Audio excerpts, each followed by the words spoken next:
할렐루야. 우리 어제 두 가지 말씀을 나눴는데요. 먼저 데살로니가 교회 성도들의 믿음에 대해서 우리가 살펴보았습니다. 믿음의 역사가 있었고요. 그들의 믿음은 성장하는 믿음이었고요. 환난 가운데서도 변함이 없고 흔들리지 않는 복된 믿음이었습니다. 두 번째 우리 어저께 살펴본 것은 심판하시는 하나님이 계시다는 거예요. 그런데 우리 하나님의 심판이 언제 임하게 되는 것입니까? 예수 그리스도께서 능력의 천사들과 함께 불꽃 가운데 재림하실 때 최후의 심판이 있겠다 하는 것을 저희들이 말씀을 살펴보았습니다. 그런데 예수님이 재림하실 때 심판과 동시에 무엇이 궁극적으로 이루어지게 되는 것입니까? 오늘 2장 1절이 예수님의 재림을 통해서 무엇이 우리에게 이루어지는가를 보여주고 있습니다. 말씀을 같이 읽도록 하겠습니다. 형제들아, 우리가 너희에게 구하는 것은 우리 주 예수 그리스도의 강림하심과 우리가 그 앞에 모임에 관하여. 예수님께서 강림하실 때 우리가 그 앞에 모이게 된다고 말씀하고 있습니다. 우리라고 하는 것은 누구를 가리킬까요? 구약과 신약의 모든 성도들이에요. 구약에서 율법을 따라서 제사를 드리며 아브라함처럼 멀찍이서 그리스도께서 장차 오실 것을 바라보면서 기뻐하던 구약의 모든 성도들, 신약에서 복음을 듣고 예수 그리스도를 만나며 주 예수 그리스도의 생명을 누리는 모든 성도들, 이들이 다 주 앞에 모이게 된다는 거예요. 이거는 다른 말로 바꿔 표현하게 되면 과거의 주 예수를 믿는 성도들과 현재 주 예수를 믿는 우리와 장차 주 예수를 믿게 될 우리 자녀들과 다음 세대들이 예수 그리스도께서 재림하실 때 다 그 앞에 모이게 된다고 말씀하고 있어요. 그는 누구입니까? 우리 주 예수 그리스도예요. 우리 주 예수 그리스도를 중심으로 해서 그 앞에 모이게 된다. 하나의 위대한 공동체를 형성하게 되는데 그것이 곧 천상의 교회이며 거룩한 새 예루살렘이다 라고 하는 것을 말씀하고 있는 것입니다. 그런데 종말에 이렇게 주 예수를 중심으로 해서 모든 성도들이 모이게 됨으로 말미암아 태초에 하나님께서 계획하신 놀라운 주님의 뜻이 이루어지게 되는 거예요. 여러분들, 태초에 하나님께서 계획하신 일이 무엇이었겠습니까? 하나님께서 아담과 하와를 창조하시고 그 둘을 짝지어 주시면서 주례사로 하신 말씀이죠. 이러므로 사람이 그 부모를 떠나 그 아내와 연합하여 둘이 한 몸을 이룰지로다 라고 말씀하셨어요. 그런데 사도 바울이 이 말씀을 해석할 때 뭐라고 해석했습니까? 나는 그리스도와 교회에 대하여 말하노라 말씀했잖아요. 그러니까 하나님께서 아담과 하와를 짝지어 주시는데 그 아담은 예수 그리스도를 가리키는 것이고 하와는 바로 교회를 가리키는 것이다. 그래서 신랑이신 예수님과 신부인 교회가 둘이 연합하여 한 몸을 이루게 된다라고 하는 것을 성경에 말씀하고 있는데 태초에 하나님께서 말씀하시는 것이 종말에 이루어지게 된다는 거예요. 종말에 완성이 된다는 거예요. 그래서 예수님께서 재림하실 때 신랑이신 예수님을 중심으로 해서 모든 믿는 자들이 주 앞에 함께 모여서 한 몸을 이루게 되는데 이것이 거룩한 새 예루살렘이요 천상의 교회이다 라고 하는 것을 성경이 말씀하고 있는 것입니다. 사랑하는 성도들이요, 많은 사람들이 하나님의 나라는 무엇일까 그렇게 생각합니다. 하나님의 나라는 무엇일까요? 우리는 황금성을 생각합니다. 12가지 보석으로 치장된 영광스러운 도성을 생각합니다. 그곳에서 영원한 영광과 기쁨을 누리게 될 것을 생각합니다. 그런데 그것은요, 이슬람의 구원관이 이슬람 구원관. 이슬람은 알라를 위해서 싸우고 알라를 위해서 전쟁터에서 순교하게 될 때 그 사람은 바로 천당에 올라가게 되는데 황금성에서 비단이 깔린 옥침대에서 미녀들의 시종을 받으면서 영원한 기쁨과 복락을 누리게 된다. 이렇게 생각을 하거든요. 그래서 알라를 위해서 죽는 것을 무서워하지 않아요. 이슬람의 구원관입니다. 여러분들 성경적인 구원가는 무엇일까요? 성경적인 하나님의 나라는 무엇일까요? 하나님의 나라는 바로 주 예수 그리스도를 가리키는 거예요. 예수님이 하나님의 나라인 거예요.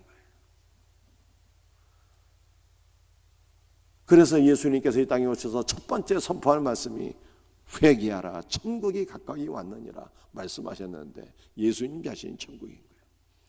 아무리 12가지 보석과 황금으로 치장된 도성이 있을지라도 그곳에 예수님이 없으면 그건 하나님의 나라가 아닌 것입니다. 빈들이나 초막일지라도 우리 주님 계신 그곳이 바로 천국인 것을 믿으시기를 바랍니다. 여러분들, 우리가 지금 주님 앞에 모여서 찬송하고 말씀을 듣고 기도해도 은혜를 받지 않습니까? 그런데 우리 주님을 만나고 우리 주님과 연합해서 우리 주님의 품 안에 안겨서 내가 살 때, 우리 주님의 말씀을 들으며 우리 주님을 내가 직접 배울 때 그 영광이, 그 은혜가 얼마나 충만하겠습니까? 그러므로 우리의 소망은요, 우리의 소망은 다시 오실 예수 그리스도가 되는 거예요. 우리 주님 속히 다시 오셔서 영원한 하나님의 나라가 우리 가운데 완성될 수 있기를 주님의 이름으로 축복합니다. 데살로니가 후서 2장 3절 말씀 한번 같이 읽어보겠습니다. 함께 같이 읽습니다. 누가 어떻게 하여도 너희가 미혹되지 말라. 먼저 배교하는 일이 있고 저 불법의 사람 곧 멸망의 아들이 나타나기 전에는 그날이 이르지 아니하리니. 우리 주님께서 다시 오셔서 우리 모두가 그 앞에 모이게 되는데, 그런데 예수님 다시 오기 전에 먼저 무슨 일이 있겠다고 말씀하고 있습니까? 배교하는 일이 있대요. 여러분들, 배교라는 것은 변절이요, 포기라고 하는 뜻입니다. 예수님 믿는 것을 포기하고 교회를 떠나는 것이 바로 배교하는 것입니다. 예수님 다시 오시기 전에 배교하는 일이 광범위하게 이루어진다는 거예요. 그런데 기독교의 역사를 보게 되면 복음이 증거되고 부흥하는 곳에는요, 반드시 배교가 있었습니다. 이것은 태초부터 있던 일이에요. 창세기 4장 26절 말씀을 한번 읽어보겠습니다. 셋도 아들을 낳고 그의 이름을 에노스라 하였으니 그때의 사람들이 비로소 여호와의 이름을 불렀더라. 셋이 장가를 가서 아들을 낳고 이름을 에노스라 했는데 태초에 속한 사람들 아닙니까? 셋은 아담의 아들이잖아요. 이 셋과 에노스가 태초에 속한 사람들이었는데 이 태초에 부흥의 역사가 일어나게 되었습니다. 그때 사람들이 여호와의 이름, 주 예수의 이름을 부르면서 기도하고 찬송하고 예배를 드리게 되었습니다. 그런데 이게 창세기 4장의 말씀이잖아요. 그런데 창세기 6장을 가게 되면 어떻게 됩니까? 하나님의 아들들이 타락하여서 하나님께서 물러서 세상을 심판했으니 이것이 바로 노아 홍수가 되는 것입니다. 태초부터 부흥과 배교는요, 늘 반복되어 일어나게 되었어요. 신약도 마찬가지입니다. 오순절에 사도들이 성령을 받아서 복음을 증거하게 되니 3,000명, 5,000명이 회개하게 되었습니다. 그런데 그 다음에 바로 박해가 일어나게 되었잖아요. 박해의 원인은 무엇입니까? 로마는 다신교인 반면에 기독교는 유일신 하나님을 믿으니 박해를 받게 되었어요. 주의 종 야고보가 순교하게 되었고 많은 사람들이 옥에 갇히고 맹수의 밥이 되고 다 죽게 되었습니다. 그런데 순교자만 있었을까요? 많은 배교자들이 일어나게 되었습니다. 여러분도 오늘에도 마찬가지. 1907년에 평양 대부흥의 역사가 일어나고 나서 한국교회 얼마나 큰 부흥의 역사가 일어나게 되었습니까? 6.25 전쟁 이후 한국교회는 세계에서 유례를 찾아보기 어려운 큰 부흥을 이루게 되었습니다. 그런데 소득 2만 달러가 넘어가면서부터 한국교회는 쇠퇴하게 되었어요. 주 예수보다는 세상의 쾌락이 더 좋아서 세상을 사랑하는 자들이 점점 늘게 되었습니다. 코로나는 직격탄이었죠. 코로나가 터지면서 한국교회는 어떠한 모습이 되었습니까? 교회 가는 것이 비정상처럼 생각되었어요. 교회를 안 나가는 것이 정상적인 모습으로 여기게 되었습니다. 많은 사람들이 교회를 떠나게 되었어요. 변절이에요, 변절. 이것은 이미 성경에 예언된 말씀이에요. 주님이 재림하시기 전에 광범위한 변절이 있게 될 것을 성경이 말씀하고 있습니다. 그러므로 이 마지막 때 우리가 해야 될 일은 무엇입니까? 우리가 해야 될 일은 교회를 떠난 분들이 회복될 수 있도록 기도하는 거예요. 누가복음 15장을 보게 되면 탕자가 아버지 집을 떠났는데 변절이에요. 그런데 회복되지 않습니까? 아버지가 포기를 안 했어요. 아버지가 사랑하는 아들은 늘 기다렸습니다. 아버지가 기도한 거예요. 그랬더니 아버지의 기도와 사랑으로 그 아들이 회복되잖아요.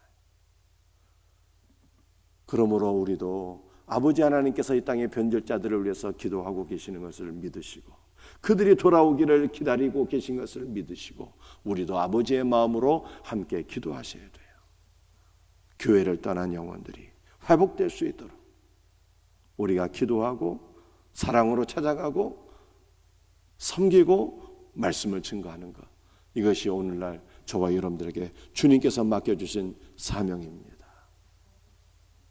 생명샘 축제를 통해서 많은 영혼들이 회복될 수 있는 복된 은혜가 있기를 예수님의 이름으로 축복합니다. 3절 말씀, 2장 3절 말씀 다시 한번 읽겠습니다. 저 불법의 사람 곧 멸망의 아들이 나타나기 전에는 그날이 이르지 아니하리니. 여러분들 예수님이 재림하시면 모든 믿는 자들이 다시 예수님을 중심으로 모이게 된다. 이것이 거룩한 새 예루살렘이다 라고 하는 것을 제가 말씀드렸습니다. 그런데 예수님 재림하시기 전에 배교의 역사가 일어나게 되잖아요. 이 배교의 역사는요, 누구를 중심으로 해서 이루어지는가 하면은 불법의 사람, 멸망의 아들을 중심으로 해서 광범위한 배교가 일어나게 된다는 것입니다. 그런데 이 불법의 사람, 불법이라고 하는 것은 무법이란 뜻이에요. 무법, 법이 없다는 뜻입니다. 여러분들 율법주의도 문제죠. 율법주의는 율법을 다 지켜서 내가 구원을 받겠다고 하는 거니까 이건 예수님 필요 없는 것이 바로 율법주의잖아요. 율법주의도 문제이지만 법이 없는 것, 무법주의도 큰 문제가 아닐 수가 없어요. 무법주의는 법이 없으니 타락의 끝을 알 수가 없는 거예요. 극한의 타락과 방종으로 나가게 됩니다. 그런데 우리나라에도 이 무법주의가 있잖아요. 무법주의가 누굴까요? 구원파가 무법주의예요. 구원을 받게 되면요, 모든 죄를 사함받게 되어서 어떠한 일을 한다 할지라도 죄가 성립되지 않는다는 궤변을 늘어놓고 있어요. 이 구원파가. 무법 방종주의예요. 여러분들 법이 없는 사람들은 스스로 불법을 자행할 뿐만 아니라 다른 사람 안에 있는 죄와 불법을 자극하고 부추겨서 극한의 타락으로 인도하게 되는 거예요. 그래서 이 불법의 사람들을 멸망의 아들이라고 그래요. 다른 사람들을 멸망의 길로 이끌기 때문에 멸망의 아들이 되는 거예요. 이들을 위해서 예비된 것들은 무엇일까요? 이들을 위해서 이 무법 방종주의자들, 타락의 끝을 알 수 없는 이 악한 사람들을 위해서 예비하신 것은요, 최후의 멸망인 것입니다. 이 불법의 사람 멸망의 아들에 대해서 2장 4절은 이렇게 말씀하고 있습니다. 함께 같이 읽겠습니다. 그는 대적하는 자라 신이라고 불리는 모든 것과 숭배함을 받는 것에 대항하여 그 위에 자기를 높이고 하나님의 성전에 앉아 자기를 하나님이라고 내세우느니라. 여러분들 하나님의 성전에서 주의 몸된 교회에서 영광을 받으실 분은 누구일까요? 아버지 하나님과 교회의 머리가 되시는 우리 구주 예수 그리스도예요. 주님만이 하나님이시고 주님만이 영광을 받으셔야 되는데 이 불법의 아들, 멸망의 아들은 하나님의 성전에 앉아서 자칭 그리스도가 되는 거예요. 자칭 하나님이 되어서 하나님의 영광을 찬탄하고 있어요. 이러한 사람들은 어떤 사람일까요? 세 부류로 생각할 수가 있습니다. 첫 번째는 구원파 같은 이단들이죠. 이단들, 자칭 그리스도. 두 번째는요, 교회에 앉아서 모든 영광을 받는 교황을 가리킬 수 있어요. 천주교 교황. 스스로 자기를 얼마나 높이는지. 교황의 권위는 성경의 권위 위에 있잖아요. 모든 영광을 다 받는 거예요. 여러분들 이 자칭 하나님이라고 하는 자들, 교회 안에 타락한 지도자를 가리키는 거예요. 너무나도 안타까운 모습들을 많이 보게 돼요.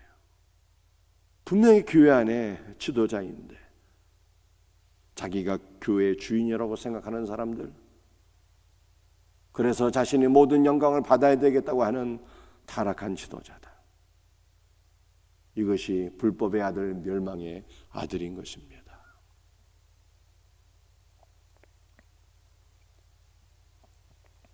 그런데 놀랍게도 이 말도 안 되잖아요. 하나님의 성전에 앉아서 자칭 그리스도라 주장하면서 모든 영광을 다 받고 있는 것들, 말도 안 되는데, 그런데 많은 사람들이 이 멸망의 아들에 동참해서 배교를 하고 있어요. 미혹을 받고 있습니다. 그 이유가 무엇일까요? 9절 말씀을 보게 되면 이 멸망의 아들을 통해서 많은 이적들이 나타나기 때문에 그래요. 사랑하는 성도들이요, 이 이적을 너무 좋아하면 안 됩니다. 능력을 너무 좋아하면 안 되는 거예요. 눈에 나타나는 역사를 너무 좋아하고 추구하게 되면요, 이 불법의 아들들에 다 미혹되어서 배교하게 될 것을 성경이 말씀하고 있어요. 그렇다면 우리는 마지막 시대에 어떻게 신앙생활을 해야 되는 것입니까? 오늘 마지막 성경 구절에 2장 8절 말씀 함께 같이 읽도록 하겠습니다. 그때에 불법한 자가 나타나리니 주 예수께서 그 입의 기운으로 그를 죽이시고 강림하여 나타나심으로 피하시리라. 종말에 불법의 사람들이 나타나서 이적과 능력으로 많은 사람들을 미혹하고 그래서 배교하게 되는데, 예수님께서 종말에 재림하셔서 그 입에서 나오는 기운으로 멸망의 아들을 다 심판하고 멸하신다라고 하는 것을 말씀하고 있어요. 여러분들, 예수님의 입에서 나오는 기운은 무엇을 말씀하고 있는 것입니까? 바로 예수님의 입에서 나오는 말씀, 성령의 검을 가리키는 것입니다. 그래서 계시록 말씀을 보게 되면 재림주 예수 그리스도께서 백마를 타시고 모든 사탄과 사탄의 세력을 다 멸하시는데 입에서 검이 나와서 다 멸하시는 것을 보여주고 있습니다.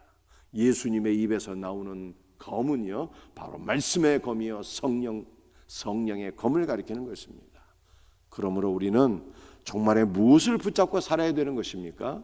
바로 말씀이에요. 능력을 추구하는 자는 반드시 미혹당합니다. 능력을 추구하는 것이 아니라, 표적을 추구하는 것이 아니라 우리는 주님의 말씀을 붙잡고 사는 자가 되어야 돼요. 말씀을 붙잡고 살 때 우리의 믿음이 흔들림이 없고 미혹당하지 않는 거예요. 우리는 주님의 말씀으로 배교한 자들, 미혹을 당한 자들을 오히려 붙잡아주고 생명의 길 대신 예수께로 인도해야 되는 것입니다. 말씀을 마치겠어요. 사랑하는 성도, 오늘 두 가지만 기억합시다. 종말에 배교의 역사가 일어나게 되는데 우리는 배교자들을 포기하면 안 되는 거예요. 기도해야 되는 것입니다. 한 영혼이 회복될 수 있도록. 종말에 예수 그리스도를 중심으로 해서 모든 믿는 자들이 모여서 하늘의 교회를 이루는 것처럼 종말에 멸망의 아들을 중심으로 해서 광범위한 배교의 역사가 일어나게 되는데, 배교하는 자들은요, 멸망의 아들의 능력을 보고 미혹당하는 거예요. 그러므로 예수 믿는 신자는 무엇을 붙잡고 살아야 되는? 주님의 말씀이에요. 말씀을 붙잡고 살고 이 말씀으로 흔들림이 없는 신앙생활을 할 뿐만 아니라 말씀으로 변절하고 배교한 자들을 주님 앞으로 인도해야 되는 거예요. 기도의 삶이, 말씀의 삶이 우리 가운데 더욱더 풍성해지기를 예수님의 이름으로 축복합니다. 기도하시겠어요?